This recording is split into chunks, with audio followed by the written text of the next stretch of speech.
بسم اللہ الرحمن الرحیم۔ السلام علیکم ورحمۃ اللہ وبرکاتہ۔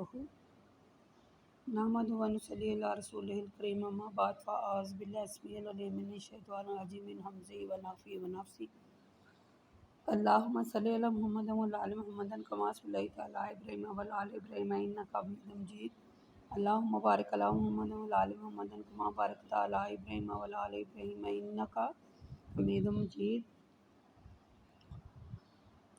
رب زدنی علما، رب زدنی علما، رب زدنی علما۔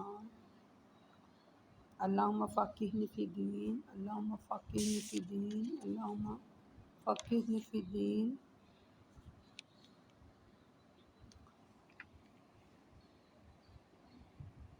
آج کا جو ہمارا سبق ہے وہ سورۃ بنی اسرائیل آیت نمبر 41 سے آج ہمارا سبق ہے۔ پیچھے مجھے ایک آیات بڑی اس میں پسند آئی اور ایک حدیث بھی بڑی اس کے برعکس پسند آئی۔ حدیث کا مفہوم میں آپ کو سناتی ہوں، پھر ہم لوگ اپنا آگے سبق شروع کرتے ہیں۔ حدیث کا مفہوم کچھ یوں تھا کہ شیطان جو ہے وہ سمندر پر اپنا تخت لگا کر بیٹھا ہوتا ہے، تو جو باقی شیطان ہوتے ہیں وہ اس کے پاس آتے ہیں، اس کو کہتے ہیں کہ میں نے آج فساد کروایا، میں نے لڑائی کروائی، میں نے چوری کروائی، میں نے شراب پلوائی، یعنی برے جتنے کام ہیں نا وہ ہم نے کروائے۔ مختلف جو شیطان ہیں نا وہ آ کر کہتے ہیں، ٹھیک ہے۔ تو شیطان جو ہوتا ہے نا وہ کہتا ہے ٹھیک ہے، ایسے یعنی کہ ٹھیک ہے کر دیا ٹھیک ہے۔ لیکن ایک اور شیطان آتا ہے، کہتا ہے آج میں نے میاں بیوی کے درمیان لڑائی ڈلوائی، فساد، میاں بیوی کو علیحدگی کروا دی یعنی۔ تو وہ شیطان اتنا خوش ہوتا ہے، اتنا خوش ہوتا ہے، وہ کہتا ہے تم نے سب سے اچھا کام کیا۔ وہ کہتا ہے کہ تم نے سب سے اچھا کام تم نے آج کیا۔ میں یہ بات یعنی مختصراً میں آپ کو بتانا چاہتی ہوں، یہ جو شیطان کے حوالے سے ہے، یعنی اللہ بار بار کہہ رہا ہے کہ شیطان تمہارا کھلا دشمن ہے، ٹھیک ہے۔ شیطان ہمارا کھلا دشمن ہے۔ یہ دیکھیں آج کل کیا ہو رہا ہے، میاں بیوی کے یہ جو میاں بیوی کا رشتہ ہے اتنا اہم ترین رشتہ ہے کہ دنیا میں سب سے پہلے اماں حوا اور بابا آدم جو تھے وہ دنیا میں پہلے میاں بیوی تھے، اور اللہ تبارک و تعالیٰ نے جنت الفردوس میں بھی میاں بیوی کا مقام اکٹھا رکھا ہے، یعنی میاں بیوی اکٹھے رہیں گے۔ اگر میاں بھی جنتی ہے بیوی بھی، تو وہ جنت میں بیوی جنتی حوروں کی سردار ہوگی، جو کہ اللہ تعالیٰ مرد کو عطا کرے گی۔ لیکن آج کے دور میں آپ دیکھیں جتنا میاں بیوی کا رشتہ ذلیل و خوار ہو رہا ہے، میں نے دیکھا ہے کہ 50 سال شادی کو بھی ہو گئے ہیں، 50 سال شادی کو ہو گئے ہیں، لیکن طلاقیں ہو رہی ہیں، گھروں میں نا اتفاقیاں ہیں۔ میں دونوں کو قصوروار میں کسی ایک فریق کی بات نہیں کر رہی، میاں بیوی دونوں کو ہم ہائی لائٹ کریں۔ ظاہر ہے جہاں جوائنٹ فیملی ہے یا جہاں لوگ سیپریٹ بھی رہتے ہیں، علیحدہ بھی، آج وہ یہ ایسے ہی بدنام ہے کہ جوائنٹ فیملی میں یہ ہے یہ نہیں۔ جو میاں بیوی بھی اکٹھے نہیں رہتے، جن میں سلوک اتفاق نہیں ہے، وہ علیحدہ بھی نہیں ہیں۔ میرے پاس ہزاروں ایسی مثالیں ہیں میری آنکھوں کے سامنے، میاں بیوی علیحدہ بھی رہتے ہیں لیکن 40 سال 50 سال رہنے کے باوجود بھی ان کی طلاق ہو جاتی ہے۔ تو مختصراً یہ ہے، باتیں تو کرنے کو بہت زیادہ ہیں، لیکن مختصراً میں آپ سے یہ کہہ رہی ہوں کہ خدا را اللہ تعالیٰ نے مرد کو حکمران بنایا ہے، وہ بھی اپنی جو اختیارات اللہ نے دیے ہیں، جو کام کرنے کا طریقہ کار ہے۔ دیکھیں ہمارے نبی کی 11 بیویاں تھیں، تو ہمارے نبی اپنی بیویوں کے ساتھ کیسے رہتے تھے؟ عملی نمونہ ہے۔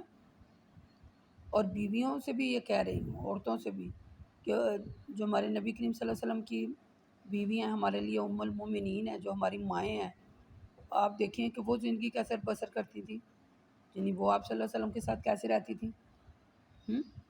تو اپنی زندگی کو ان کی طرح مثالی نمونہ بنائیں اور اپنے گھروں کو بچائیں۔ اس طرح میاں بیوی جو ہیں اتنی لمبی عرصے کی زندگی گزار کر آئے تو جو ان کے بچے ہیں وہ بھی ذہنی طور پر مثلا ڈسٹرب ہو جاتے ہیں، پھر ان کی بھی زندگی صحیح نہیں رہتی۔ اسی لیے مختصراً کو زیادہ جانیے، اور مین میرے کہنے کا مقصد یہ ہے کہ عورتیں خاص کر برداشت کریں، صبر کریں، اللہ صبر والوں کے ساتھ ہے، اور مرد بھی برداشت کریں، صبر کریں، اللہ صبر والوں کے ساتھ ہے۔ اپنے گھروں کو بچائیں، اپنے گھروں کو ٹوٹنے سے بچائیں۔ یہ پھر ایسے لمبی لڑی چلتی جاتی ہے۔ ایک عورت جب اپنے گھر ماں باپ کے پاس چلی جاتی ہے، ماں باپ بوڑھے ہوتے ہیں، کتنا دکھ افسوس ہوتا ہے۔ ظاہر ہے ہماری بیٹیاں گھر آئیں، جیسے ہمیں دکھ ہوتا ہے ایسے ہی ہمارے ماں باپ کو بھی ہوتا ہے۔ تو خدا را کسی کی پریشانی کو مت بڑھائیں،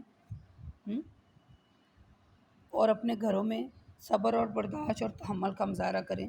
عورتیں، خاص کر میں عورتوں کو تنبیہ اس لیے کرتی ہوں کہ عورتوں کے لیے زندگی گزارنا بڑا آسان ہے، جنت کو حاصل کرنا بڑا آسان ہے عورتوں کے لیے۔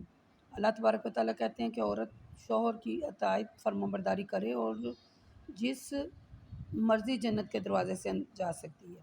یعنی دنیا میں ایک شخص ایسا ہے جس کی آپ یعنی کہ فرمانبرداری کریں تو جنت کے حقدار ہیں۔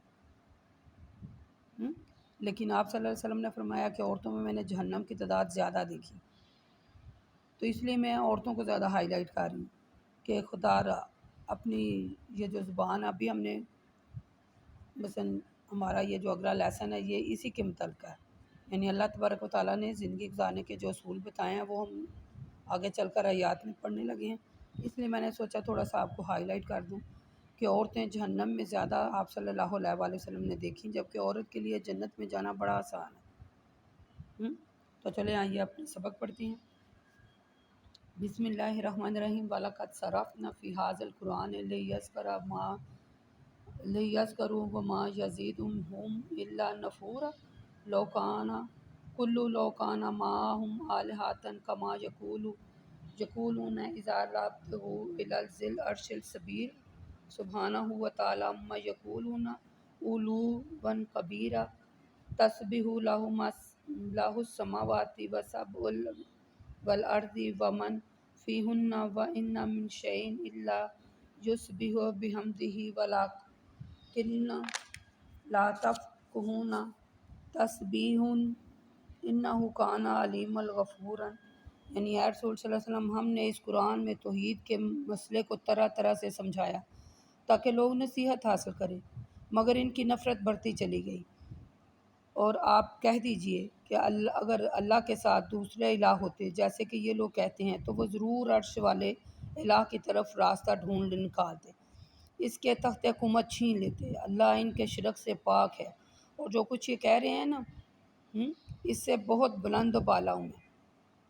ساتوں آسمان اور زمین، جو کچھ مخلوق اور ان دونوں میں سب کچھ اسی کی تسبیح پڑھتے ہیں، اور کائنات کی کوئی بھی چیز ایسی نہیں ہے جو اس کی حمد و ثنا نہ کرے، لیکن تم لوگ ان کی تسبیح کو سمجھ نہیں سکتے۔ لا تفقہون یعنی تسبیحہم یعنی اللہ تم ان کی تسبیح کو سمجھ نہیں سکتے۔ بے شک اللہ بڑا بردبار ہے، حلیماً غفورا، بے شک اللہ تعالیٰ بڑا بردبار اور معاف کرنے والا ہے۔ یعنی معاف کرنے والا ہے اور بڑا بردبار ہے، یعنی کہ فوراً سزا نہیں دیتا کسی بھی بات کی۔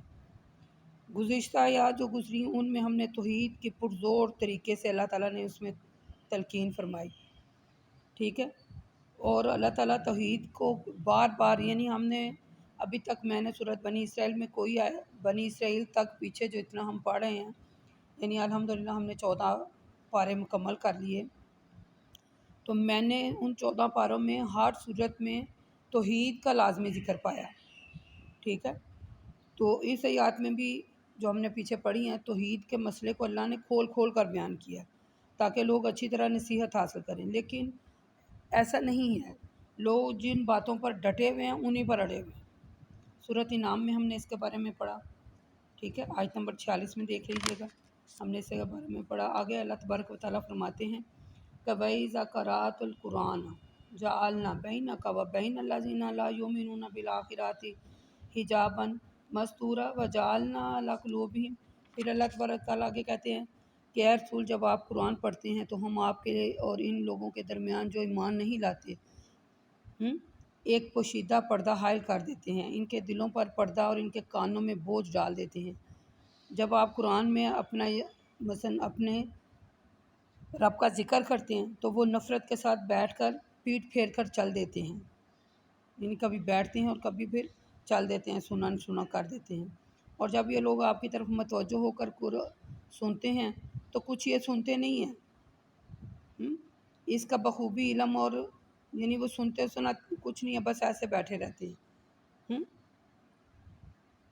تو ان میں سے ایک شخص کی پیروی کرتے ہیں جس پر جادو کیا گیا ہے، تو ان کا قول بھی ہم سے پوشیدہ نہیں، یعنی یہ کہتے ہیں کہ آپ صلی اللہ علیہ وسلم پر جادو کیا گیا ہے، ٹھیک ہے، تو یہ جو ہے یہ اسی کی پیروی کر رہے ہیں۔ تو اللہ کہتے ہیں یہ جو باتیں کر رہے ہیں نا یہ ہم سے پوشیدہ نہیں ہیں۔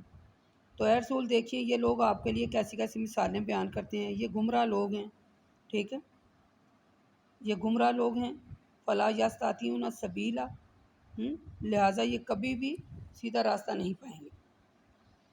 یعنی پہلے ذکر تھا کہ اللہ تعالیٰ نے قرآن مجید کے ذریعے لوگوں کو سمجھایا اور انہیں بتایا کہ زندگی کیسے گزاری جاتی ہے، لیکن یہاں اللہ تبارک و تعالیٰ کہہ رہے ہیں کہ یہ جب آپ قرآن پڑھ کر سناتے ہیں تو یہ لوگ جو ہیں یہ ہٹ درمی پر ہی قائم رہتے ہیں، کبھی سنتے ہیں کبھی ایسے ہی۔ تو یہ جو کافر ہیں یہ ایمان لانے والے نہیں ہیں، ان کے بیسک میں ایمان نہ لانے کی 3 وجہ ہیں۔ ان کی آنکھوں پر پردہ پڑا ہوا ہے اور انہیں سیدھا راستہ نظر نہیں آتا۔ نمبر 2، یہ ضد اور ہٹ درمی کا ایسا غلاف ان پر چڑھا ہوا ہے کہ ان میں حق بات کو سمجھنے کی صلاحیت نہیں ہے۔ کانوں میں توحید سے نفرت کا ایک ایسا بوجھ ان پہ پیدا ہوا ہے جو کانوں کو بند کر دیتا ہے، جو یہ سنتے بولتا نہیں، وہ ہم نے پڑھا تھا نا سم بکم عمی فہم لا یرجعون۔ تو پھر اللہ تعالیٰ اپنے نبی کو اس آیت میں اللہ تعالیٰ نے اپنے نبی کو ایک قسم کی تسلی دی ہے، اور کہتے ہیں کہ آپ پریشان نہ ہوں، رنجیدہ نہ ہوں، یہ لوگ گمراہی کی باتیں کر رہے ہیں تو انہیں کرنے دیں، ان کے کہنے سے کوئی فرق نہیں پڑتا۔ وقالوا اذا کنا، پھر اللہ تعالیٰ کہتے ہیں یہ لوگ کہتے ہیں کہ ہم مر کر ہڈیاں ہو جائیں گے اور پھر ریزہ ریزہ ہو جائیں گے تو کیا پھر اللہ دوبارہ ہمیں زندہ کھڑا کرے گا؟ تو آپ کہہ دیجئے کہ تم پتھر بھی بن جاؤ گے یا لوہے کے، یا وہ چیز جو تمہارے خیال میں بڑی سخت ہے، اور یہ جو کچھ تم اعراض کر رہے ہو نا، تم دوبارہ زندہ کیے جاؤ گے ضرور۔ تو وہ کہیں گے کون ہمیں دوبارہ زندہ کرے گا؟ اے رسول آپ کہہ دیجئے وہ زندہ کرے گا جس نے پہلی مرتبہ پیدا کیا تھا۔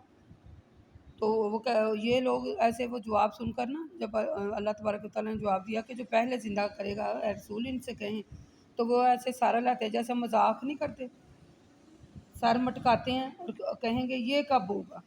آپ کہہ دیں کہ یہ بس ہونے والا ہے، جس کے دن وہ تمہیں پکارے گا اور تم اس کی حمد کرتے ہوئے حکم کی تعمیر کرو گے نا، تو وہ سب کچھ قبروں سے باہر نکل آئے گا اور تم خیال کرو گے کہ دنیا میں بہت ہی کم رہے ہیں۔ یعنی کفار مکہ قیامت کے دن کو جھٹلاتے تھے نا، وہ انکار کرتے تھے نا کہ کیا ہم دوبارہ پھر زندہ ہو جائیں گے، تو پھر اللہ نے مثلا کہا کہ تم پتھر کے، تم لوہے کے بھی بن جاؤ یا اس کے بھی زیادہ سخت بن جاؤ، لیکن کیا ہوگا وہی جو اللہ تعالیٰ چاہیں گے۔ یعنی اللہ کہتا ہے تم اس سے بھی زیادہ سخت بن جاؤ تب بھی تمہیں قبروں سے اٹھایا جائے گا، دوبارہ زندہ کیا جائے گا۔ تو جب اللہ تبارک و تعالیٰ نے یہ جواب دیا تو وہ سر کو نہیں ایسے جیسے مٹایا تھا، جیسے کوئی ہم دنیا میں بات کریں تو اگلا بندہ سنی کر دے اور سر مار کر ہم چلے جاتے ہیں اور چل رہا ہے، ایسے ہوتا ہے نا، ایسے کفار بھی ایسے ہی کرتے تھے۔ تو پھر اللہ کہتا ہے کہ میں تو ان کو جمع کرنے والا ہوں قیامت کے دن، پھر انہیں پتہ چل جائے گا کہ یہ یعنی کہ یہ جو اللہ تعالیٰ نے وعدہ کیا تھا وہ پورا ہو کر رہے گا۔ جس نے پہلی بار پیدا کیا ہے وہ آخری بار بھی پیدا کر رہا ہے، بار بار اللہ تعالیٰ کہہ رہے ہیں کہ جو میں پہلی بار جب میں نے پیدا کیا تو تمہیں آخری بار بھی پیدا کروں گا۔ وَكُلُّ لِعِبَادِي يَقُولُ الَّتِي هِيَ أَحْسَنُ الشیطان، پھر اللہ کہتے ہیں اے رسول میرے بندوں سے کہہ دیجئے کہ وہ ایسی بات کہا کریں جو بڑی اچھی ہو۔ یہ ذرا میں نے جو شروع میں ویڈیو کے شروع میں بات کی نا، وہ میں آپ کو یہاں بتانے لگی ہوں۔ اللہ کہتا ہے میرے بندوں سے کہہ دیجئے کہ وہ ایسی بات کہا کریں جو بہت اچھی ہو، یعنی اس لیے کہ جو شیطان منہ سے بری باتیں نکلواتا ہے نا، آپس میں فساد ڈلواتا ہے، اور بے شک شیطان انسان کا کھلا دشمن ہے۔ اے لوگو تمہارا رب تم سے خوب واقف ہے، اگر وہ چاہے گا تو تم پر ضرور رحم فرمائے گا اور اگر چاہے تو تم کو عذاب دے گا، اور اے رسول ان کے عذاب کی ذمہ داری آپ پر نہیں ہوگی، اس لیے کہ ہم نے ان پر آپ کو دروغہ بنا کر نہیں بھیجا۔ اے رسول آسمانوں اور زمینوں میں